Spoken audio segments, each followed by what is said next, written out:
Amen. Telema likolo batangele biso Bible.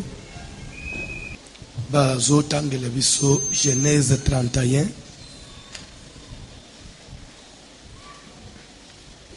44 à 48. Tangele biso parole de Dieu. Genèse chapitre 31, les versets 44 à 48, nous lisons au nom de Jésus de Nazareth.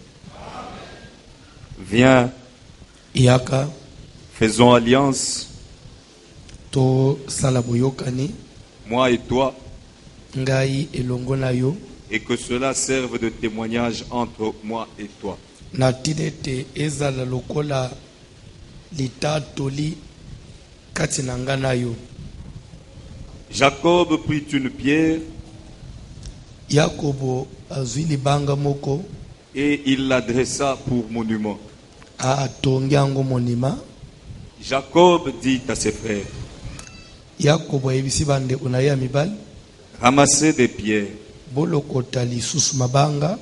Ils prirent des pierres Nde bazwaki mabanga et firent un monceau. pe batongi mwa monima mosusu. Et ils mangèrent là sur le monceau. Nde baliaki wana likolo ya mesa oyo batongaki wana. Laban l'appela Jegar Shahadouta Laban abengaki yango Jegar et Jacob l'appela Galed. Jacob abengi yango Galed. Laban dit, Laban alobi wana 40e verset. 48, Ok, c'est là où il y a notre problème. Le verset 48e. que ce monceau serve aujourd'hui de témoignage entre moi et toi. Tikete mesa oyo totongi ezala lokola litatoli kati na nga na yo. C'est pourquoi on lui a donné le nom de Galed. Nde tina wapi bapesi yango kombo ya Galed tofandi. Que ce monceau serve de témoignage.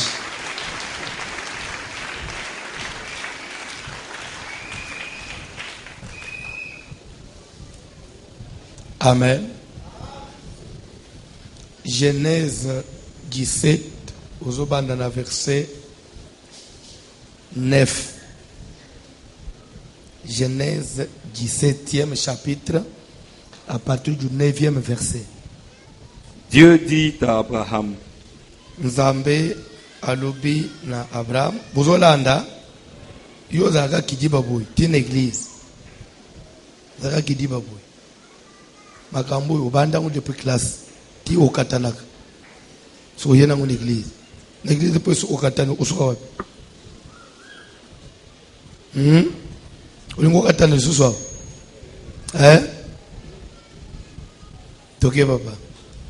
Dieu dit à Abraham, Nzambe alobi na Abraham, toi, yo tu garderas mon alliance okobomba okobatela boyokani na ngai, toi et tes descendants après toi, yo na bokitani na yo sima na yo, selon leur génération.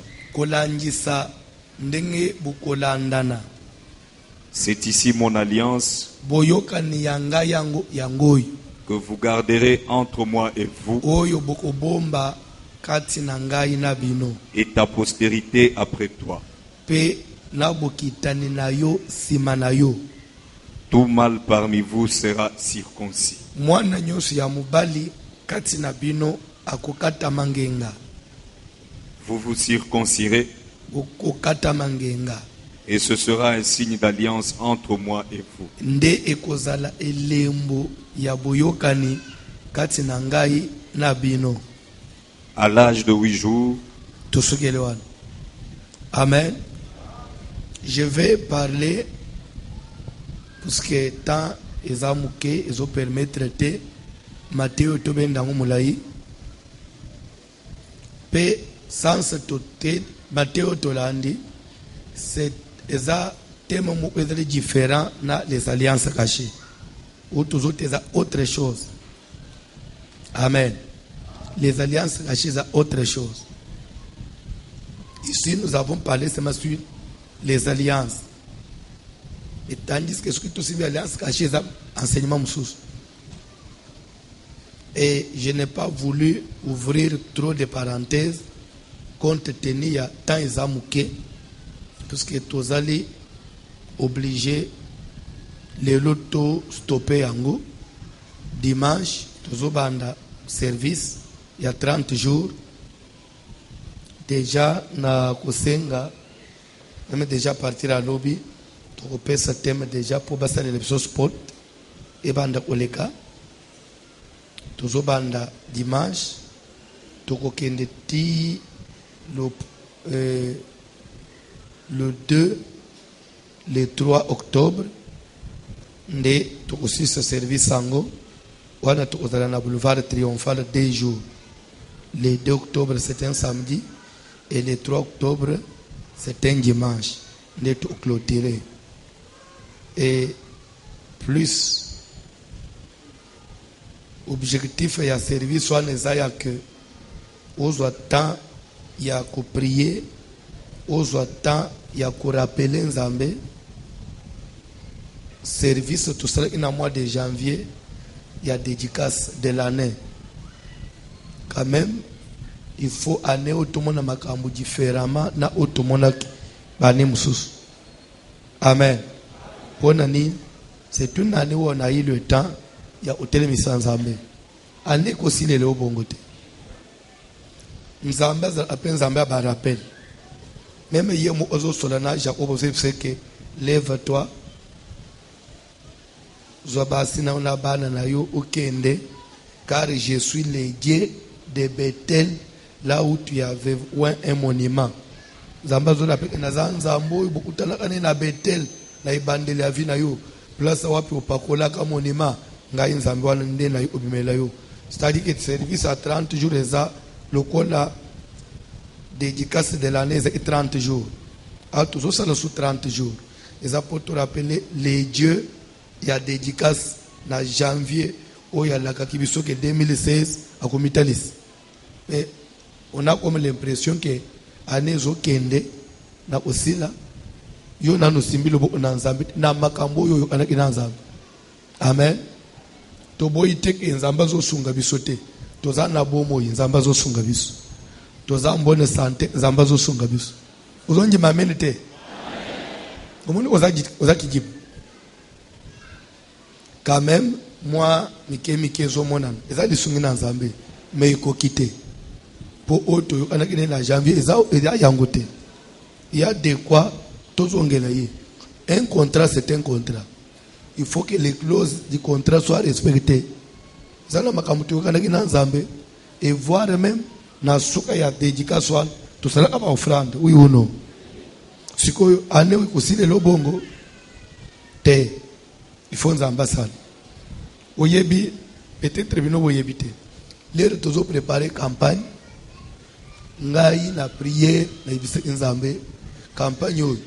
Il faut que ça na ba campagne nyonso à cause de dédicace à mois ya janvier. Olaka ibiso makambo spécial. Nde Nzamba répondre. Yo penso au sambe le rappeler Nzambe par rapport na makambo Nzamba zo répondre. C'est pourquoi service wana ils ont même service à Tobonde la Moutouté. Yo moni 3 jours to sali to silisile lo na tongo Tobonde yo. Yo moni to luka kiyo. So to za suna tana obonde la Moutouté ke maman, papa, yakate, ozo monter. Même Bible dit que Dieu aime celui qui fait quelque chose avec joie. Ou soit tu comprends, ou soit tu ne comprends pas. Tu ne comprends pas non. Le train ta marche, hein? On ne peut pas stopper tous les trains à cause de nayo. Amen. Plus aux zones, à tout le monde, banda nangate. Yo nanan. Lala nanda. Amen. Kola pambula yo. Yesu Kristo pambula yo. Bana ni to banda na bangu zela mu batombola msep. Nzambo yangai akoma penzambe na yo. Bana ni bakubanda te batombola msep. Umuntu sonyi ndenge saliyo. Umuntu sonyi ndenge saliyo. Katombola msep tonje mayo.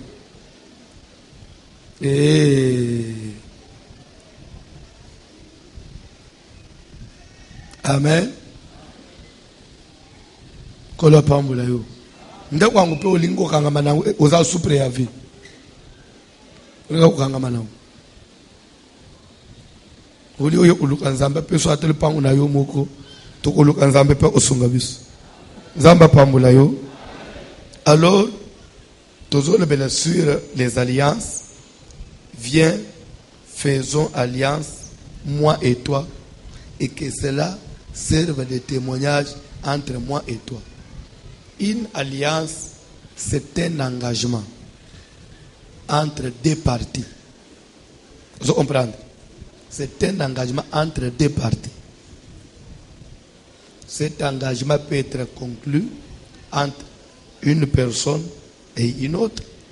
Cet engagement peut être conclu entre une personne et un groupe de gens, ou soit entre une personne et des esprits.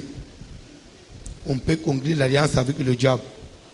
On peut conclure l'alliance avec Dieu, avec les démons, avec les morts, avec des humains. Vous comprenez? Amen. Sur cette terre, il y a des gens qui ont fait des alliances avec Satan. Bazo engagement na Satan. Ils ont abattu. Basala alliance na bilima ya mai. Pour ton information, na mai yo monako, il y a tout un monde. Mai yo monako. Ce n'est pas pour rien Apocalypse azoloba que mukolo ya suka na jugement dernier mai ekosanza bato. Oye yangwe mela. Sekezana bato bafanda na mai. Oye sengele mai evomira ba. Mabele pe akusanza ba oya ye. Mai na mabele ce sont deux mondes différents. Amen. Si vous ne savez pas, il y a de ces coutumes là. Il y a de ces grands chefs coutumiers où bakunda ana mabelete, bakunda ba una mai. Dans des villages, il y a de ces grands chefs coutumiers sur Koufi, il faut bailler bakangi barrage, ba stopper rivière, ba timole siko, bakunja après ba fungule rivière. Donc c'est que bakunja na cimetière assez à mai. C'est par rapport aux accords, c'est par rapport aux alliances. Bon, ce n'est pas une confirmation, mais j'aurais appris, nous y aurions tous appris, Nganayo. Liwaya Ben Laden, selon les Américains, et Ben Benaye Babouakangwa dans l'océan. C'est un cimetière na yangwan. Mulimu naye, ils ont fait un. Alors, il y a de ces gens-là, il va maintenant faire alliance avec les esprits. Namai, nous avons,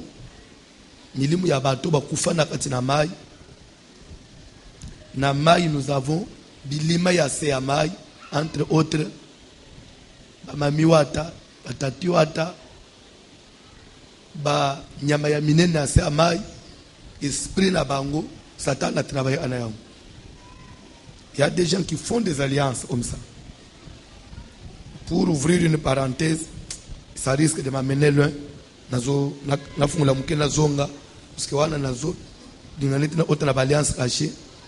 Pour votre information, boyebi ke soki to otina monde ba totem, totem oyebiti. Oyeba totem. Na monde ba totem, okutezana ba mboka mususu, okutake tolia ambisi boyete. La famille tolia mbisi nyos tolia ambisi tele tolia ate. Na zamba tolia abanyama nyos nyama boy tolia ate. C'est par rapport à l'alliance. C'est que la famille wana a traité alliance na bilima na zam et comme témoin besoin mbisi wana. Alors le kola basala na alliance, on ne peut plus le trahir. C'est que boleye pour otiliwa na famille. Amen. Na zambe pe bilima ya zambe ezali. Ba nyama ya zambe ba esprit na yango Satan a travaillé na yango ba tu ba kufa na bazamba ba esprit na bango etikala na bazamba so oyebite. Amen. Lelo ndenge tozali apo oke okufeli na mboka moko musika tikala oyebeke kote bazokunda yo wana, c'est là que ton esprit va rester. Et que retrouver famille na yote, que retrouver bande pa famille note. Je parle pour les chrétiens, les personnes ordinaires. Mais pour les enfants de Dieu, tout dans la place mo. Nde umona ba mikolo akala. Aze kusenga bana na ye, soki na ufufu ene unanga kana mboka na biso. Eza ipamba te. Ça c'est le diable qui inspire. Pourquoi na mboka na bango pour esprit na ye ekutama na bato a secrétaire na ye. Même dans ces jours de mort, parce que dans ces jours de mort, c'est un monde vaste, comme un monde de Nabisson. Il y a des continents, il y a des provinces, il y a des nations. C'est difficile comme un monde. Ces jours de mort, c'est un monde très vaste. Pour votre information, calculez depuis Moukolonzamba qui est là, Tilelo, Batba, Ufaka, depuis Bandera, il va te combien. Et ce qu'on y habite, Natangwa Noé, un monde plein, comme un monde actuel. Zamba Bomangu na Mukolomo. Ba ufinyo sana bazawap. Donc ces jours de monde, c'est un monde de Mukete. Et ça monde, d'ailleurs, et l'équipe dans le monde actuel. Ces jours de monde, et ça plus peuplé que le monde physique. Parce que le monde physique, bazo botama bazo lek. Bazo ufa bazo. Mais kuna batu bayaka kaka me ba ufa kate. Depuis mukile banda. Mais awo batu bazo ken. Mais kuna batu bakenda aka me ba voyage kate.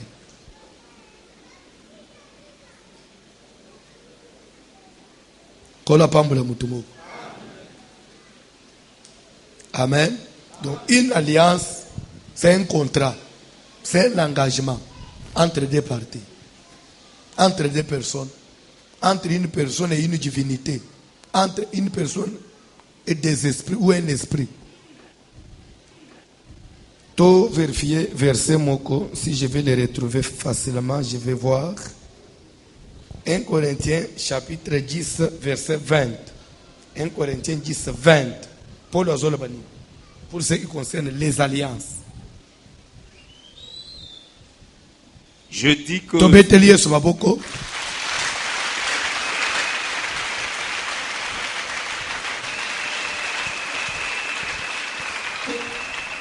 Amen. Amen. Tokoki kokende. Tangelanga biloko. Qu'est-ce que Paul dit? Je dis que ce qu'on sacrifie, on le sacrifie à des démons et non à Dieu. Oh, c'est ça. La place 1, paragraphe 1. Paragraphe 1. Il y a tout un enseignement. Or, je ne veux pas que vous soyez en communion avec les démons. Je ne voudrais pas, moi, Paul, que vous puissiez entrer en communion avec les démons. Communion veut dire quoi? Que vous soyez en alliance avec les démons. Dieu refuse. C'est qu'il y a des gens qui ont fait alliance avec les esprits. Moutazo Tamboula, mais à ça l'alliance avec l'esprit. Il est en accord, il est en communion avec les démons. Dieu dit, je ne veux pas. S'il faut être en accord, être en communion, être en ensemble. Parce que nous sommes enfants de Dieu. Tika ba to amulili, tika ba pagan, ba sa l'alliance na Satan. Biso toko kota na alliance na milieu mabete. Toko kota na alliance na Lucifer te. Toko kota na alliance na bilima ya maite. Na bilima ya mipepete. Na bilima ya zamba te. Na bilima ya mboka te. Biso si photo de l'alliance na Nzambe, le Dieu de la lumière. C'est pourquoi makambu na biso fait de la polele. Ndenge bande ya codage bayemba aloyemba mu kitoko. Peut-être yo comprendre essence na ngote Nzambe wa bantu bo wa mai. C'est que Nzambe ya bantu basokola nzoto. Bayemba ka baloba ndoki. Soki bayemba na ozandoki ayoka kasoni. Muni pazo wanga na ndoki te. Mais mutu na Nzambe soki baloba ozana Saint-Esprit. Okobombango. Mais magicien soki baloba magicien akoporter plainte. Zofinga nga magicien ukola isapela zonga na simbela magie. Nzoka ndaza a magicien. Mais nga soki ofinga pasteur mo oboyi. C'est de l'honneur. Il y a des choses Zamba polele, Zamba soin, Zamba batuma sokola, nzoto. Vous comprenez? Makamuna Zamba za soin, za propre. Tane nenga tozo sambela na moi. Pe to la isanga una TV. Batuma mona kanandenga na te, anandenga to priya. Mais il y a de ces sectes là. Bakola iso basala anakati na TV te. Ya biso naiba ngai de fois na offrande to le saka na TV na bito soko yebite campagne à 2015 betsa abantu mabakwao parce que même les offrandes tout est en direct bongo ya bango bako en direct ya bango culte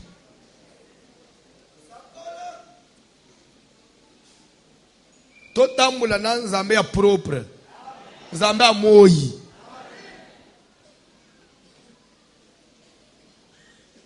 Na yabi frère moko zalia un jeune frère ba livre na yeza na bureau kun ba invité ye semaine passée avant campagne l'église moko na Gombe a lobby lera komi kuna lera bazo modéré tout mais a lobby d'abord le tikeye akuti na sherao ya pasteur ba che 3 croix so ba protocole sécurité batu nyonso bayembe batu nyonso bazosala quelque chose l'église banata croix na kingo boye pa le bitam c'est la doctrine na bam okoti afanya modération tout ça se faisait comme ça je vous jure alors le pasteur a matika ka de la chair amoni bakangi ba porte nyonso ba tirer ba rideau nyonso ba bloquer l'église ba tirer na ba rideau ba fenêtre otikene tout moi mulili unjire moi chambre noire mo uboy ba plus ko minde na mateye bandi tila ba offrande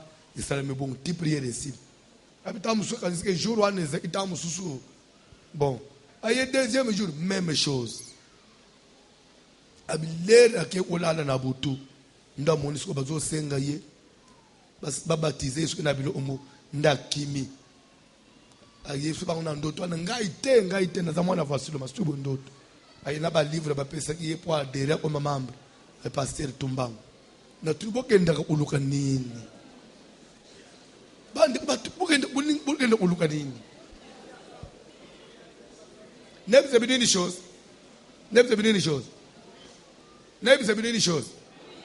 ozokenda uluka mbongo il y a des païens à la cité ici basimba mbongo basambela te ozoluka libala d'ailleurs entre les chrétiens et les païens chaque samedi ba païen ba bala ko le ana ba chrétien boye ba ate ba pim nyonso mariage ba chrétien mukili ozomono eza na batu babala basambela te mais soki eza pona kobala na teka na mulimu na ngai malamu na fana soki pona libala pona mbongo ngai François na teka mulimu na ngai malamu na fanda pauvre. Je ne viens pas prier d'abord pour ça, non. Je viens prier pour que mukolo asuka mulimu na ngai bika. Le reste sikoyo kotomba makopambo lama eza sikoyo ba bénéfice. Onzamba zo pesa biso. C'est pourquoi nous devons en parler. Comme on vous a déjà parlé du salut, nous devons maintenant vous parler aussi du bien-être. Mais tu n'es pas d'abord ici pour le bien-être physique, non. C'est pour cela, à l'église, avion. Avion. Ce qui m'a salut est bien défini, je me retire. Bible, à quoi servira-t-il à un homme de gagner le monde entier et après tout perdre ton âme? Bakamati mukilo, balobi ke komi yayo. Na suka mulimu no ebunga, o gagner nini?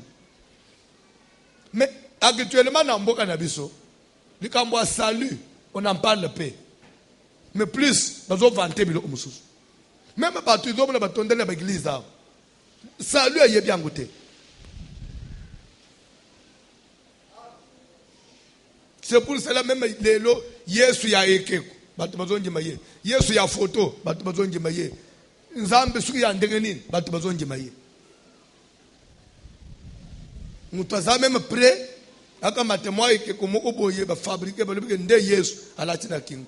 Mutaza même prêt, baka mate photo moko, basali ba témoin nini singa acha ya kingo na lati Jésus.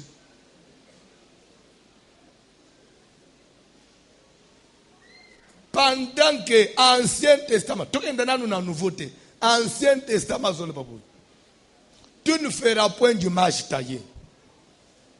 Tu ne feras point la représentation des choses qui sont dans le ciel sur la terre. Et si tu le fais, c'est une idolâtrie. Dans l'Ancien Testament. Dans le Nouveau Testament, Romains chapitre 1. Romains chapitre 1. Tangaka chapitre 1.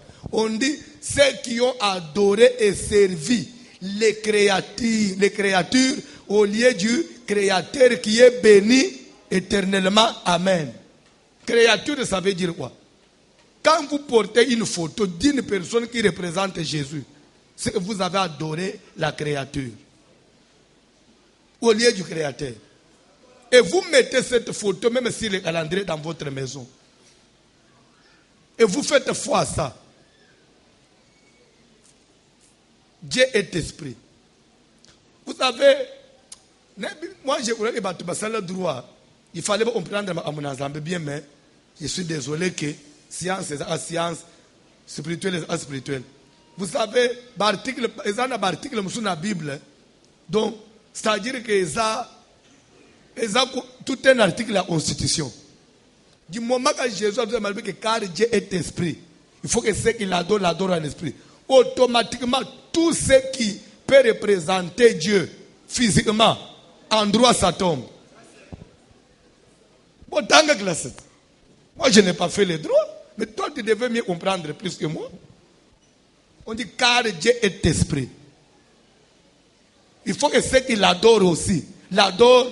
C'est-à-dire que tout ce qu'on a ensemble, spirituel.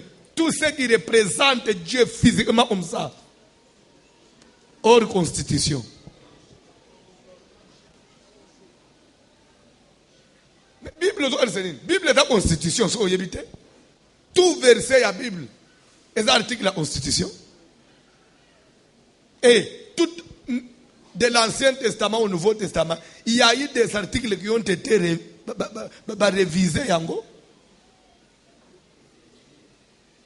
Bible dans le Banin, dans l'hébreu, le sacerdoce étant changé, il y a nécessairement changement des lois. Quand on parle du sacerdoce, c'est-à-dire que le premier sacerdoce lévitique, sacerdoce aaronique, il y a Aaron Abananaye, où il devait porter les toges, où il devait faire des cultes avec des images et des histoires. Paul nous dit, les cultes des cérémonies. Paul nous dit, comme ce sacerdoce-là a été changé, automatiquement, toutes les lois relatives à ce sacerdoce doivent aussi être révisées. Automatiquement, tout ce qui est lié à Aaron, ça fait quoi? Le pasteur n'a plus besoin de porter les toges.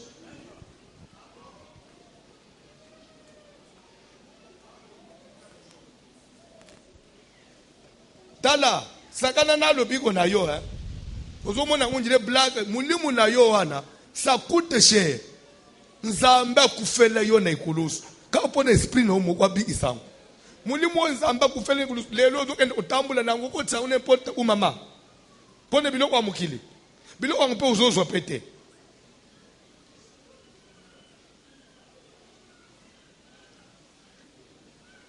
Na kole bele biloko quelque chose. Le premier riche du monde, le premier homme riche du monde, il est chrétien. Vous voyez le premier riche du monde? Nan. Pardon? Bill Gates. Il est chrétien. Il est bientôt là, ça suivi na le Facebook, sur Oyebite. A comme paye multimilliardaire. Est-ce que c'est chrétien? Non. Si on prie Dieu pour l'argent, en tout cas, je suis désolé. Hein. Pour la yo. Il y a quelque chose l'église, on a besoin de me faire le bambou, on a besoin de me faire le stocker. Je ne veux pas que vous soyez en communion avec eux, que vous puissiez faire alliance avec Satan. Dieu refuse. Qu'on ça l'alliance na moulilité. Qu'on ça le loko yo assure na nguto zo mono flou. Mozolingo sala. Zamba Pambula Mutumoko. Sous thème alléluia, je vais parler sur les témoins de l'alliance. Les témoins de l'alliance. Les témoins de... Viens qu'on fasse une alliance, moi et toi, et que cela serve de témoignage. C'est que pour cette alliance, il y avait un témoin. Et le témoin, c'était quoi? Le monceau. Le témoin, c'était quoi? Le monument là. Il dit que ce monument serve de témoin entre moi, que tu ne viendras pas devant moi au-delà de ce monceau. Et que moi aussi, je ne viendrai pas devant toi au-delà de ce... Juge que monument est dans le témoin. Amen. C'est clair? Les témoins de Tokoba. Na Genèse 17, verset 9. Zamba de la babouille. Toi qui? Abraham. Tu garderas mon alliance. Tu garderas mon alliance. Papa, bandez le verset 1. Pour nous expliquer bien d'engueusel. Nous avons déformé. Ok. Toi, Genèse 17, verset 9. Matthieu est à profond, Makas. Matthieu a alliance. Dieu dit à Abraham, Zamba zolo ban Abraham. toi, Yo. tu garderas mon alliance. Okobatela. Alliance nangai. Toi et tes descendants après Toi toi. et tes descendants après toi. Tokei. Selon leur génération. Tokei. C'est ici mon alliance. C'est ici mon alliance. Ou c'est ça mon alliance. Tokei. Que vous garderez Que entre vous moi garderez entre vous et moi. entre moi et vous. Entre moi et vous. Vous trouverez que l'alliance engage deux parties. C'est ici mon alliance que vous garderez entre moi et vous. Donc cette alliance d'Abraham engageait Abraham par rapport à ensemble. Engageait la postérité d'Abraham, la famille d'Abraham par rapport à l'éternel. Donc c'était un accord, un engagement entre Dieu et la postérité d'Abraham. L'alliance de la circoncision ne concerne pas une autre personne, ne concerne pas une autre nation. Cette alliance ne concerne que Dieu et Abraham avec sa descendance dans la chair. Raison pour laquelle leur conférence est à Jérusalem, dans Actes chapitre 15. Après leur église primitive, les apôtres, bazalaka na confusion. Sikoyo alia biso toza ba Yuda na nzoto. Lopiko toza nango euta na papa na biso Abraham. Yesu ye o ya ye. Afunguli maboko na ba nation pe mabota nyoso ya mokili ba ya babika. Est-ce que toko imposer bango ba observer alliance ya postérité Abraham? Confusion otaka place one. Ozo mone que même Bible, même bato la Bible elle base ko raisonner. Base ko sala ba débat papa pour arriver quand même là. Lelo makamu na nzambe soko zo réfléchir te.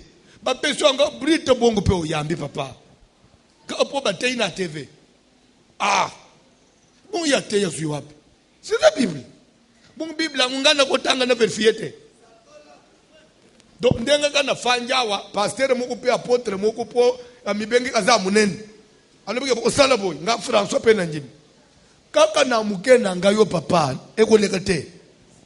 Koleka te. Moi, il y a des choses pour lesquelles je suis convaincu. Ate yonde oteya ngai sango malamu. Oyo oteya ngai liboso na vérifier na utegeza biblique et se convaincre ngai. O changer ngoli sute papa Maurice. Changer ngute. Ndenga na niveau na zali awo. Mutu mo oteya ngai sikoyo mwasi akosambela mutu poleni. Mama, beaucoup bima bino nyonso boti ngai na bana mibali. Je vous jure. Beaucoup de bino nyonso. Notre n'a pas frère. Tout ça, mais la personne zambe. Il y a quelqu'un qui t'embête l'unga l'église. Papa, madame Bakende. Tout le monde a besoin de zambe, les zambe à minorité. L'essentiel, mukolo yeso koya. Tout le monde est là le bico. ata seka nyonso balobike balongoli awe kotikala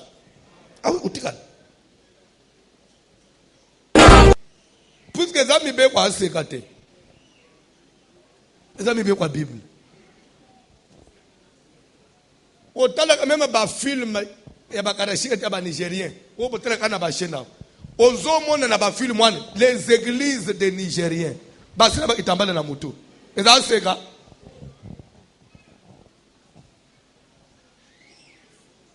so yo yanga yo lo bananga ke boy na boy bien mukolo musuko tofaji bo no tomoni ezalaki makambo akala mbo mukile évoluer mama pe ko matana shera papa je vous laisse l'église ande mozomona ngao je dépose mon micro ici na bimili bandao boko lisike passer ko yependa ke libel oh yo zo zonde nini nde no sundele libino ngo papa botala upotana na nde ele ko bimele bino munene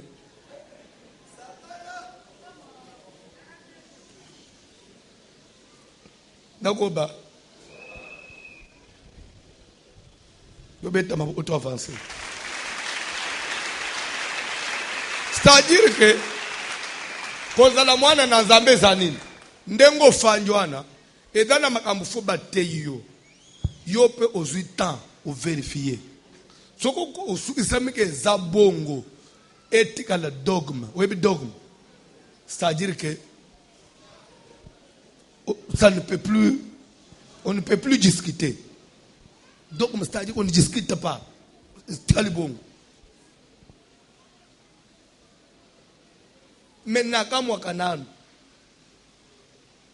ozomona mama na église ndenge tofanja lele mozoto mama uche itambala tebe na bosanaki mais c'est que même ndenge ozochangwana usukise mina na yo yangote mais su awo zo bosana lele mo pokwa no mutu pole bosana itambala bon so match avion ok pote c'est-à-dire que ozobwaka le biswanga na mayanjili e ko matana reporter biloko na bangwana na visele bangwango voici le malembisa ibiso mutu na ngai komaki batikala na una kei c'est-à-dire que dans la biloko mutu koti kati na yo sukisami que c'est la vérité atoko mina poto église wana batu nyonso ba mutu polele mais utikali yo mu odala na ngvino mobile timu koloko kufo kufinango eza alliance ya mwasi na nzambe le foulard sur la tête alliance ya mwasi na nzambe bon Rebecca na Genèse 24 60 quelque chose okita amoni Isaac abimisiki tambala kange na mutu eza église nini eza ba pasteur nini ba pasteur aseka ba pasteur baluba église abalinga ununisa basi ununisa basi lero nuna abiso batu tununisa yo ou bien ndengo za ndengo botamaka te na lobelo pe yo nalo bien ndengo za après 5 ans ozomote ko zonuna yena oloboza amunoko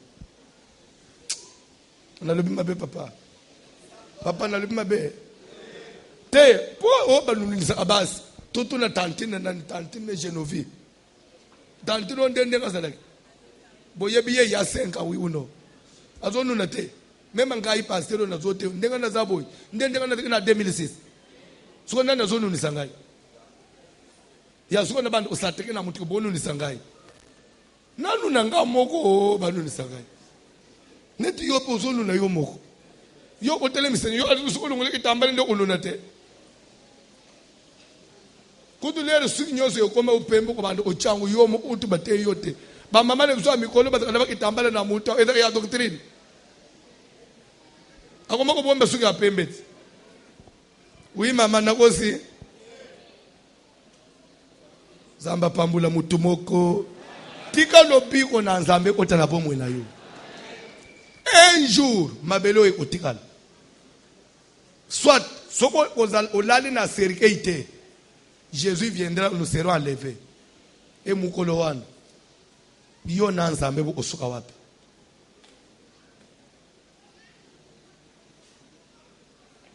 Oyebi mukile ezalo kola ndakwa kufutel. Ndakwa kufutel ato bongisi yango ndenge nini. Tanke mukanda lupango anda ezaya yote. Mukolo moko kaka. ukutikanga ndenge mu una mukili oyo mukile za mukili abato alto pikle oluki na ba besengande ba vi otongi na aéroport militaire iboso anda le total na ko yawo ndakwa kufutela papa mu le préavis ko sila okokende otiki mukili oyo le monde ne nous appartient pas. C'est pourquoi mukile za ok otelemina no mituni nazo kende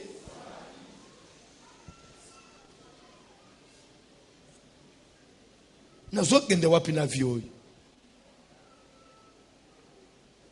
tika nzambe apambula vina yo tika nzambe adala nayo na boyoka ni papa na baby sana batu na batela boyoka ni na tata wana po azali capable ya olobake François na bakiseli yo 100 ans muta odiscuter tika nzambe bakiselo bamvule mususu dikolo yawo ya sakatela kiyo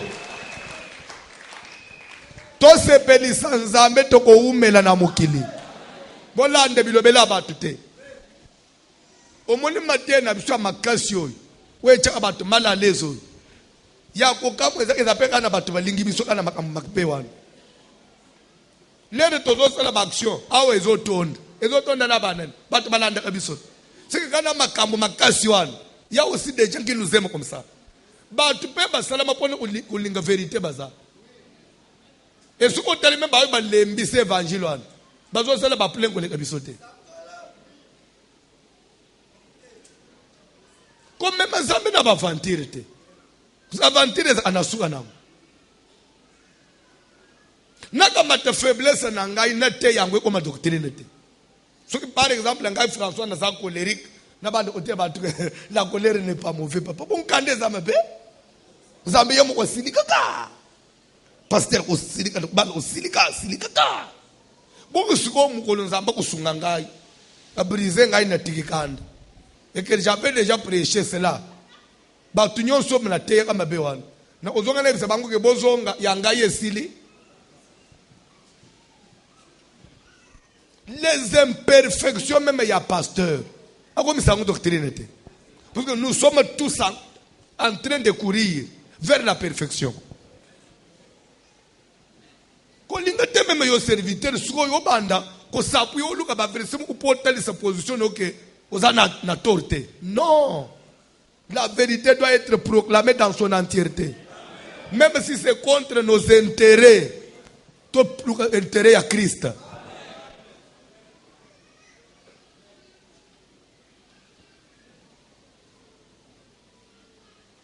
Tobeta maboko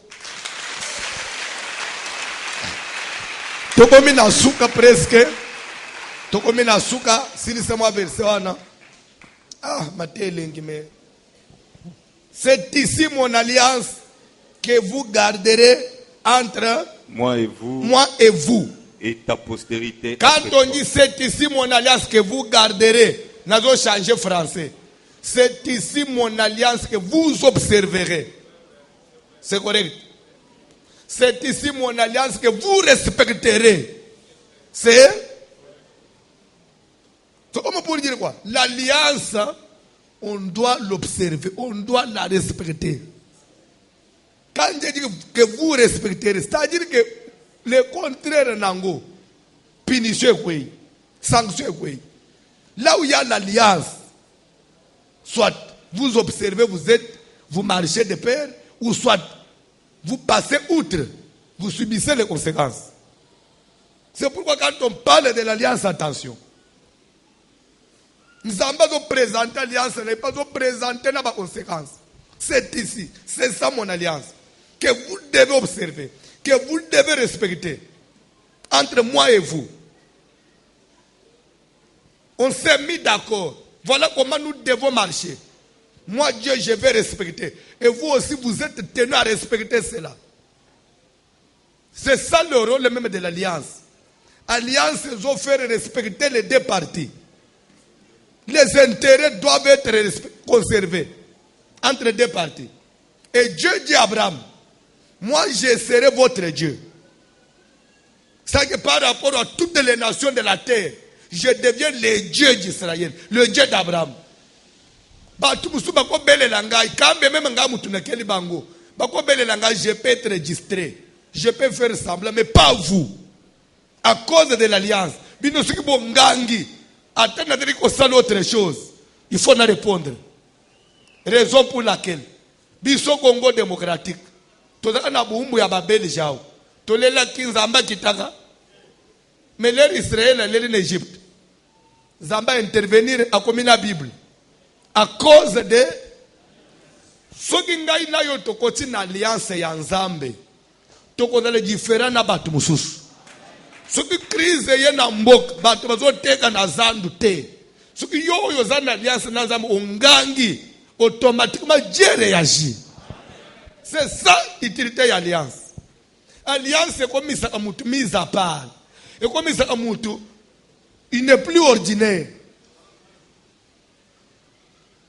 Une église ndenge de là. Ce que c'est l'alliance ya solo na Nzambe. Ata be église nyoso ekauki. Bino pe bolingi bo kauki. Sifi bo tombo la maboko likolo. Lokolo Nzamba de la ya bino, il réagit.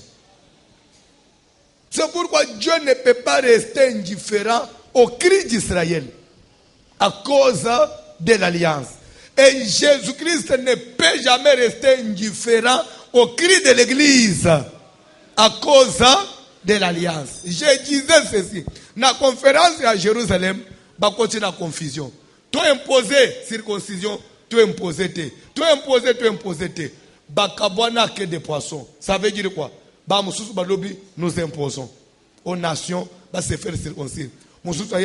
Ceux qui veulent se faire circoncire, c'est facultatif. Ceux qui ne veulent pas, tu bien la banque l'église était. L'église était, elle a des tendances.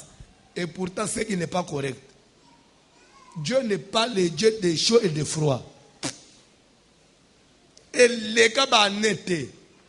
Nous avons cité Paul. Pour ne répondre à mituna nyonso etikala en suspense. La conférence de Jérusalem. Parce que la conférence de Jérusalem est l'acte des apôtres. Et de là, quand il y a circoncision, même il y a Olia Makila. Est-ce que les païens, tu as imposé par Balia Makila? Bien baliate. Batika pe, oya lingi oliale. Oya lingi oliate aliate. Batika bongo. Confusion. Et pourquoi pe batika bongo? C'est la sagesse Nzamba utilisée inango Pierre. Ponani.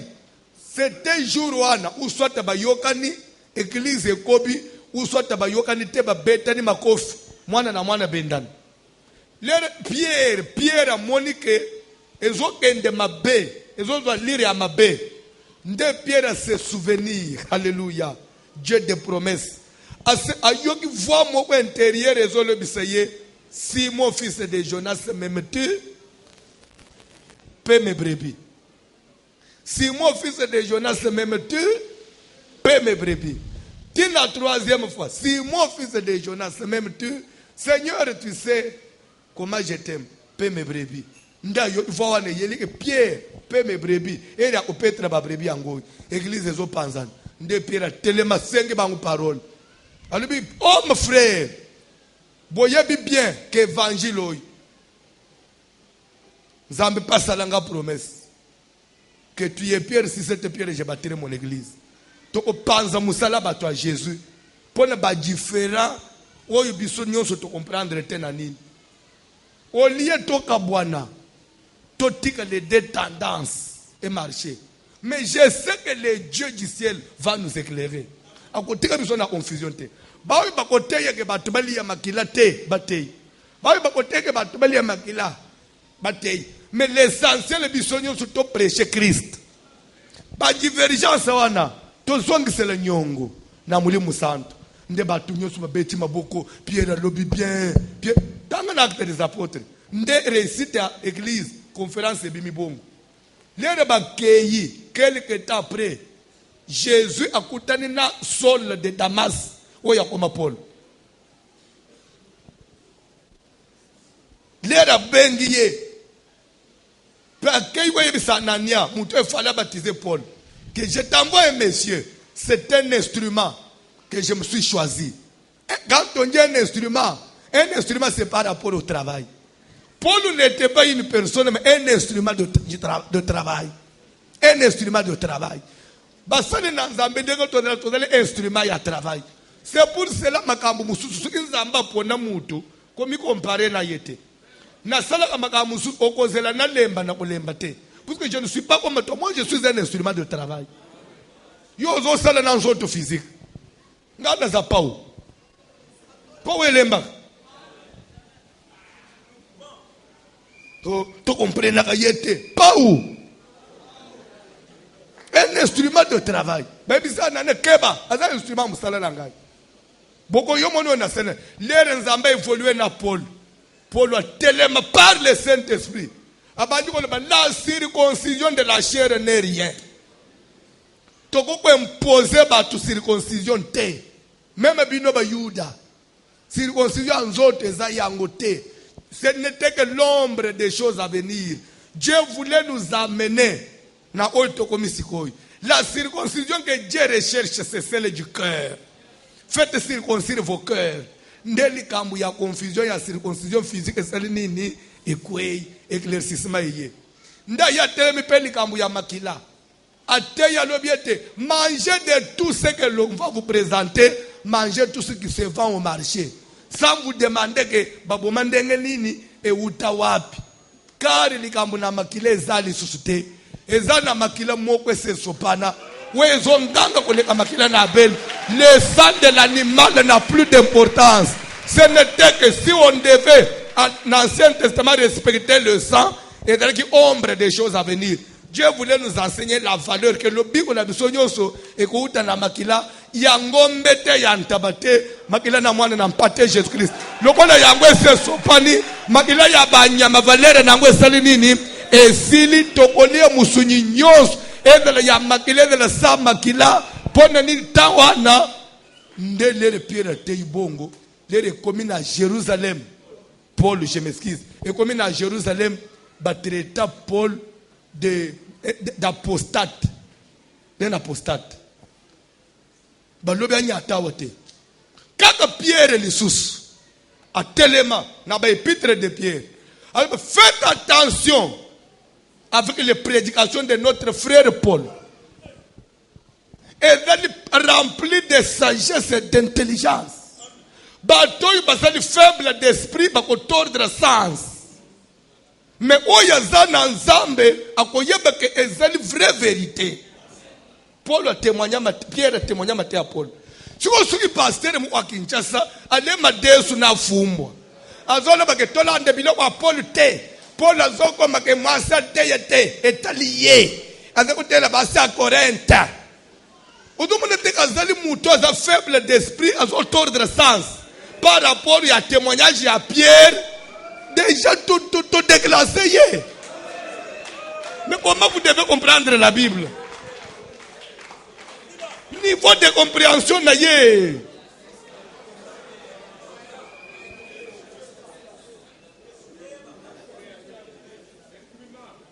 Instrument Paul. Dieu existe. Na lingina bisoke simba nzambe na busolo mama. Bakoki ko chola yo bakoki ko loba. Sifflet ya suka. Ezo appartenir na yemei. Tika nzambe ya voisine mabete la yo sifflet. Mukola ko bete brrr machesili. Même mama bota yo. Akozoki sa match na terente. Quelle alliance. Les témoins de l'alliance. Dieu mettra papa, s'il y a un passage, s'il vous plaît, donnez-moi 5 minutes, s'il vous plaît. Biloko yelengi, biloko yo. Vous vous circoncirez. Vous vous circoncirez certainement. Et ce sera un signe d'alliance. Et ce sera un signe. Ça veut dire quoi? Je change de français. Et ce sera un témoignage. Viens. Faisons alliance, moi et toi, et que cela serve de témoignage. Jacob prit une pierre qu'il dressa pour monument. Et Laban dit, c'est ce morceau, ce monument, que ce monument serve de témoignage. Je change de français. Que ce monument serve de signe. C'est correct. Et Dieu aussi de l'autre côté, il dit, la circoncision sera un témoignage ou un signe. Là où il y a alliance, il faut qu'il y ait un témoignage. Là où il y a alliance, il faut qu'il y ait un signe. Le signe là, c'est un langage. Qui dit signe du langage miwé? Là où il n'y a pas eu de voix, les signes parlent. Raison pour laquelle, tu accordes de la route. Ce qu'on doit tambu samutu, on comme place moko, on kutiba cheba banda moi minene ya pembe. Et lingi ko loba d'autres termes que stop. On peut mettre un panneau comme stop ou bien on ne peut pas mettre le panneau ba cheka ba signe wana. Signe wana est un langage. Et lingi ko loba que chauffeur quelle que soit ta vitesse, stop. Vous savez, s'il faut tout ce code de la route, Congo code de la route est ça. Je vous dis la vérité. Ce qui nous a battu, c'est que nous avons fait là. Et nous avons fait Zambé. Un de ces arrêts, nous avons Zambé. Parce que dans le code de la route normalement, code de la route normalement, na cité ndenga toto na lunga na ba route principalité. Netika lembelembo. Soko za na volant. Na butu to na moyi. Ozo sirka lembelembo. Okomi na croisement kalembelembe plateau. Ata mutu azate, tu dois freiner. On ne peut pas traverser une route sans coût. Il faut freiner. Attends, les avides. On doit freiner. Hôtel gauche, hôtel droite, au leki. Il y a de ces pays-là où il y a un croisement des chemins. Au leki, au leki sans freiner. Baboto le permis. Dans en Afrique du Sud, au monde. Ok, il faut freiner. Oui, il y a des moutouazate, non, c'est un code. Puisque nous avons des moutouazate, mais le roulage, quelque part, permis de mais pas d'abissoir. Pipi, na limité. Chauffeur n'a pas tout. Yo, on doit tambour la malembe, on zela tata yo, aleki. Entre piéton et chauffeur, qui est censé respecter l'autre? C'est le chauffeur. Pourquoi? Parce que yo za déjà na moutou wa sa makolo. Yo za na mo avantage. C'est toi qui es censé pour respecter piéton. Mais pas na biso piéton za ilo ote fazo finga ye. Tata na yo stonga nzela yo zoba. Alekani. Mais chauffeur roy azokende wapi aseka kalembeleme. Afingi batu nzela mubimba. Aya fanja utokenda na lola. Ososumba kitike. Il y a train, il y a mataje, na place de luxe, on peut piquer cruise de luxe. Tellement on peut prier.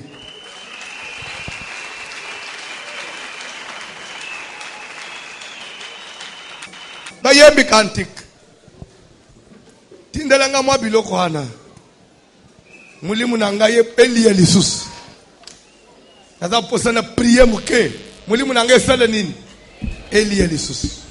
La nourriture spirituelle.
Tangelangai 2 Pierre chapitre 3. Fungo la Bible. 2 Pierre chapitre 3. Todo kama verset moko. Verset 16. Todo kita. 2 Pierre, 3e chapitre. 2e épître de Pierre. Chapitre 3, à partir du 16e verset. C'est trouvé? Vous avez trouvé, papa? Ok. Come on. C'est ce qu'il fait dans toutes les lettres. Bozolanda. Pierre c'est ce qu'il fait. Qui fait? Paul. Dans toutes ses lettres. Écoutez ce que Paul fait. Dans toutes ses... Pierre maintenant témoigne Paul. Où il parle de ces choses dans lesquelles il y a des points difficiles à comprendre. Il y a des points difficiles. Dont les personnes ignorantes et mal affermies tordent le sens.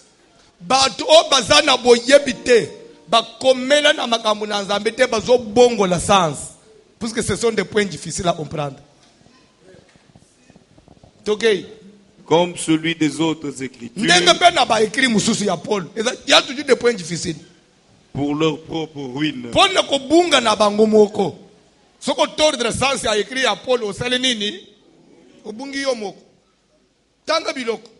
Vous donc, bien-aimés, qui êtes avertis,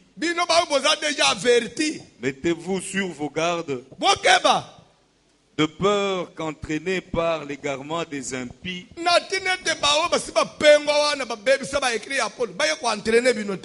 vous ne veniez à déchoir de votre fermeté. Attention. Mais croissez dans la grâce et dans la connaissance de notre Seigneur et Sauveur Jésus-Christ.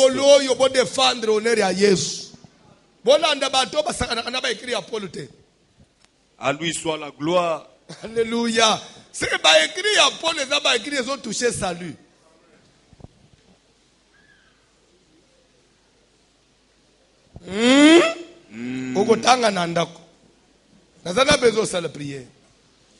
Les dieux de l'alliance.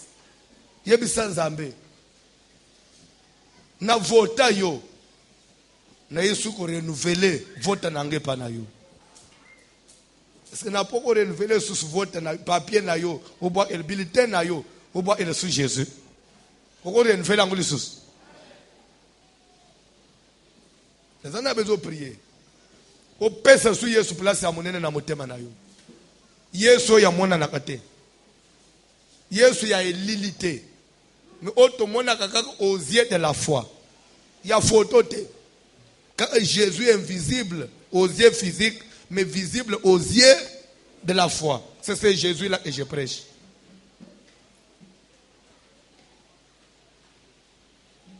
Ceux qui ont sungi dimanche, on peut s'écrire musus. Les gens croyaient que Nzambe bakoki est représenté par des images. On peut ça pas faire ça. Bible boy, Nzambe divinité, bakoki représenté par des images.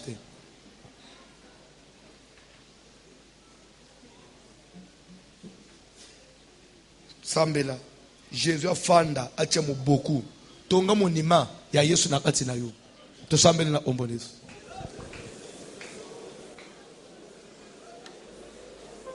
Sambela bien fungwele na Yesu motema. La Bible dit Christ en nous, l'espérance de la gloire. Alléluia. Éternel. Jésus, je te donne ma vie. Je te recommande encore une fois de plus la direction de ma vie.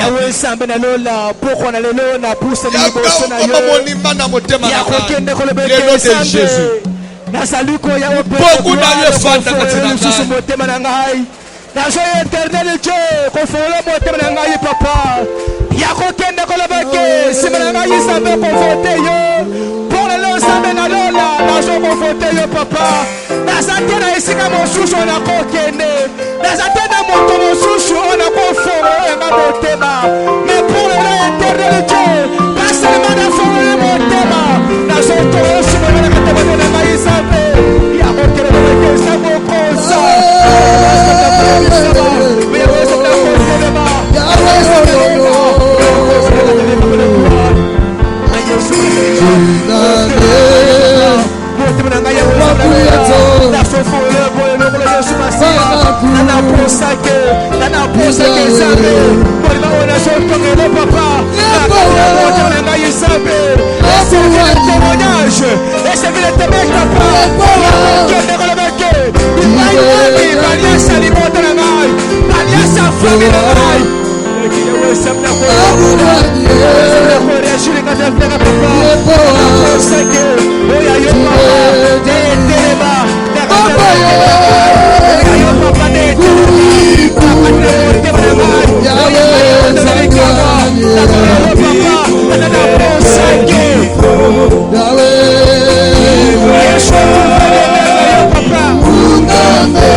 Est-ce que place aux Ali, Okoki Konganga, Jésus. Jésus. Acte 17, 29. Acte 17, 29. Acte 17, 29.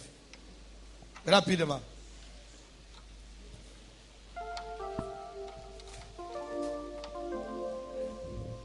Rapidement, pardon. Ainsi donc, étant la race de Dieu, nous ne devons pas croire que la divinité soit semblable à de l'or, à de l'argent ou à de la pierre. Quelle pierre? Sculptée par ça veut dire taillé.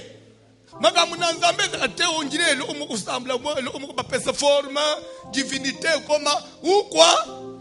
Sculpté par l'art et l'industrie de l'homme. Industrie ou bien photo et le industrie. La divinité elle est spirituelle.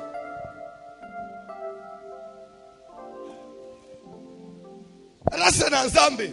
Ne crois pas que divinité, il faut une photo ya Nzambe qui vient de l'industrie même. Divinité.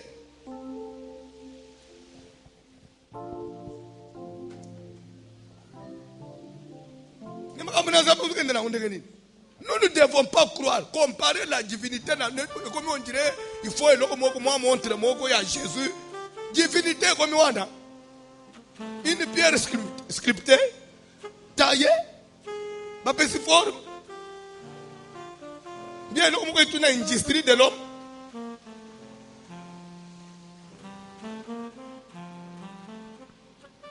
Vous comprenez la Bible, hein? Zamba iba ke toko mana bilo onyonso mukile koma na pwan polo akoda makamuna Zambe kana mwana mbalo ni osaka na naye toko mina suka yebi sanzambe grâce ne kitana vina yo na alliance to sale na Nzambe oyo isamasoni atamu olomo ote okoma propriété privée na ye Nzamba défendre ndenga défendre Israël to sambele na ongolezi Nazela ya alliance oto sali longo na yo papa nazana posa ke grâce na yo ekita na vie na ngai nazana posa ke grâce na yo éternel Dieu ekita likolo ya vie na ngai na poko na lelo ya kokende kolobake soki kino lelo yo Nzambe okondraka toujours na kolonge na Israël à cause ya alliance